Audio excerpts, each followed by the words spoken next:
Hello बच्चों, कैसे हो आप? Welcome to this channel. इस चैप्टर का आज सेकंड क्लास है। पहले क्लास में हम लोग क्या डिस्कस किए थे कि इलेक्ट्रिक करंट क्या है।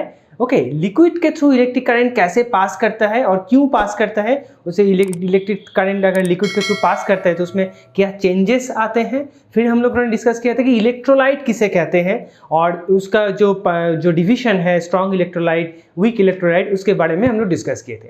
आज इस क्लास में हम लोग डिस्कस करेंगे कि केमिकल एनर्जी से हम लोग इलेक्ट्रिक एनर्जी कैसे प्रोड्यूस कर पाते हैं। एक चीज़ देखो कि ये जो इलेक्ट्रिसिटी है ये एक एनर्जी है, तो हम लोग एनर्जी को डिस्ट्रॉय या क्रिएट नहीं कर सकते।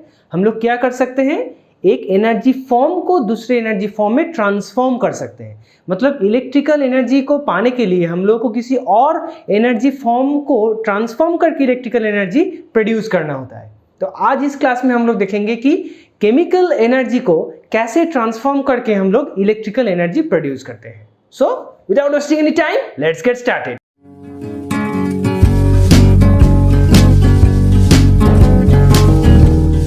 सो chemical energy into electrical energy. Okay, so ये जो एक्सपेरिमेंटल सेटअप है ये 1790 इटालियन साइंटिस्ट वोल्टा ये जो सेटअप है ये इन्वेंट किए थे। ठीक है, इसके नाम से ही जो वोल्टेज का यूनिट है हम लोग को सभी को पता है वोल्ट, उसके नाम से ही ये यूनिट का नाम आया है कि वोल्टा की नाम से वोल्ट आया। ठीक है, तो साइंटिस्ट जो थे वोल्टा, इटालियन साइंटिस्ट, वो एक सेटअप के बारे में डिस्कस किए थे जिसकी मदद से केमिकल एनर्जी में से हम लोग इलेक्ट्रिकल एनर्जी प्रोड्यूस कर पाते हैं। उस सेटअप कैसे है देखो।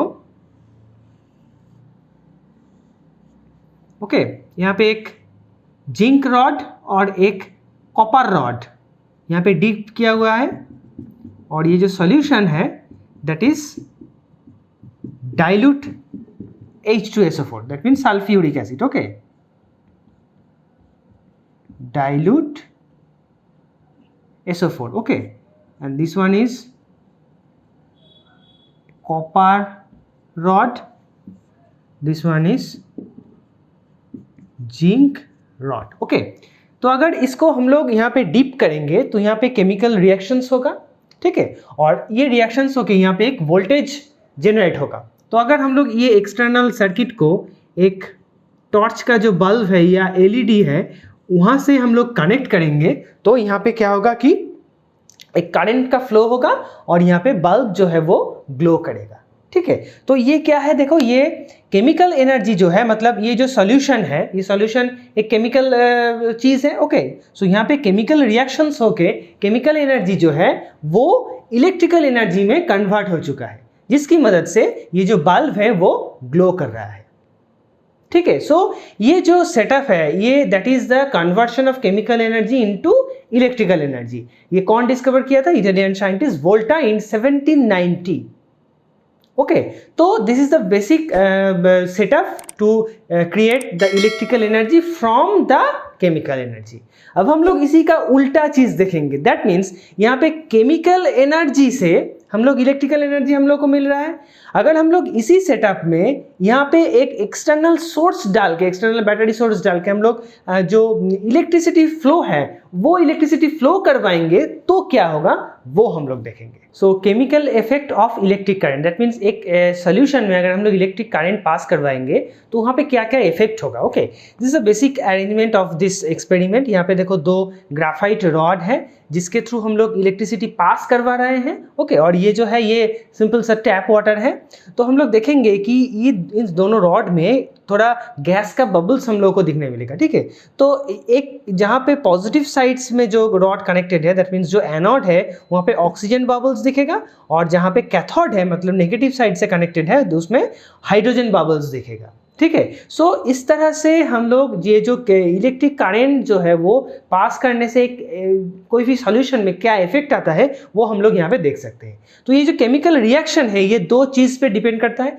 Number one is the nature of the electrode, that means ये जो इलेक्ट्रोड है इसका अगर हम लोग कुछ और इलेक्ट्रोड अप्लाई करेंगे तो ये केमिकल प्रोसेस कुछ और होगा।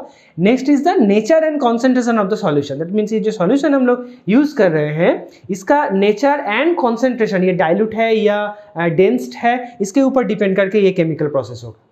ओके, और यहाँ पे केमिकली हम लोगों को क्या दिखने मिलेगा, हम लोग देख सकते हैं कि सॉल्यूशन का जो कलर है वो भी चेंज हो सकता है। यहाँ पे जो मेटल का कोटिंग हम लोग, ये जो रॉड है कोटिंग इसमें आ सकता है। तो इस तरह से हम लोग केमिकल जो चेंजेस है वो हम लोग ऑब्जर्व कर सकते हैं।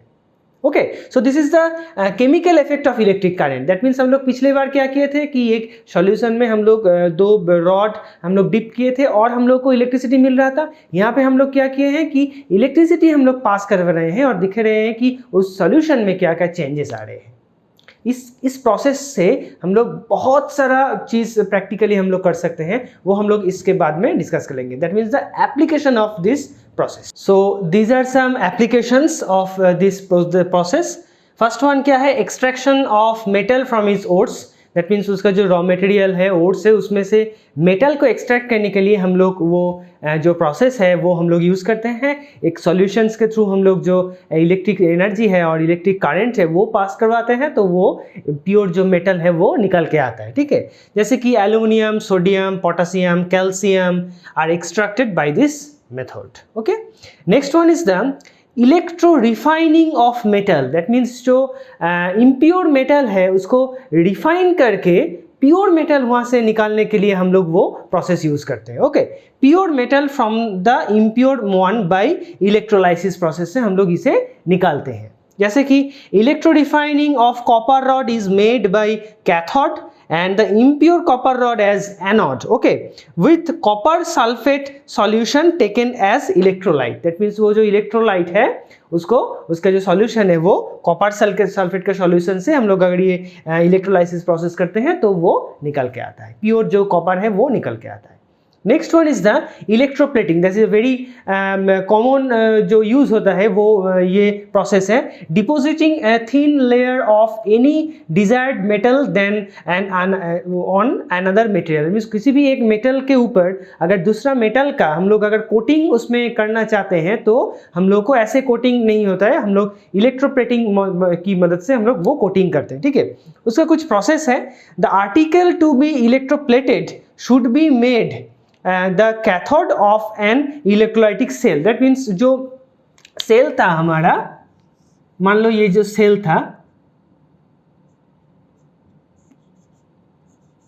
ओके, सो हम लोग कैथोड में क्या डालेंगे, जिसके ऊपर वो कोटिंग लगाना है उसको हम लोग कैथोड में डालेंगे, और the anode is made of that metal which is to be coated on the article. दैट मीन्स आर्टिकल के ऊपर जिस मटेरियल का कोटिंग लगाना है उसको हम लोग एनोड में डालेंगे। ठीक है, और इस सॉल्यूशन क्या लेंगे, suitable soluble salt of the anode metal is taken as the electrolyte. Okay, electrolyte हम लोग जो लेंगे वो क्या रहेगा, जो एनोड जो मटेरियल का है उसी का एक सुटेबल सॉल्युबल सॉल्ट हम लोग लेंगे इलेक्ट्रोलाइट की मदद से।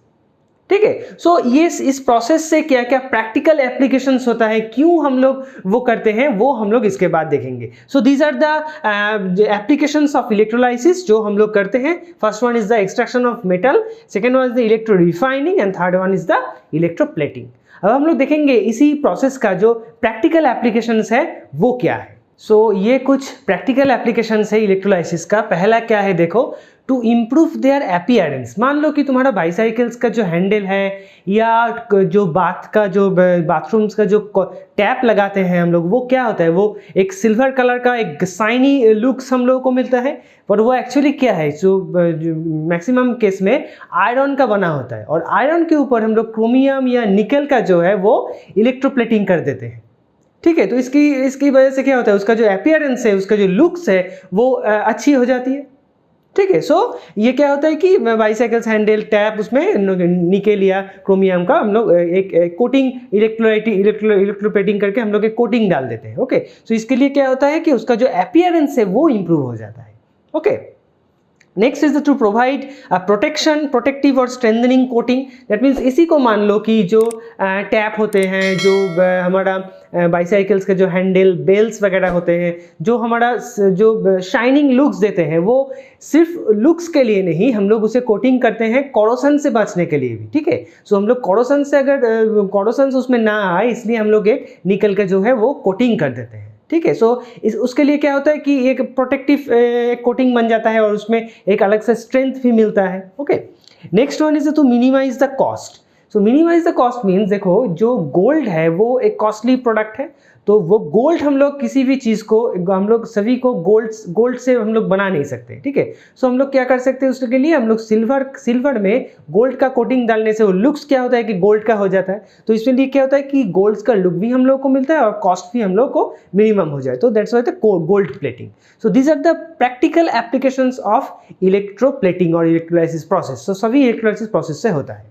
Okay, so that's it for today's video guys. If you like this video then like the video and share it with your friends, and those who are new in this channel please subscribe the channel and hit the bell icon. मिलते हैं अगले video में, तब तक के लिए Tata and good bye.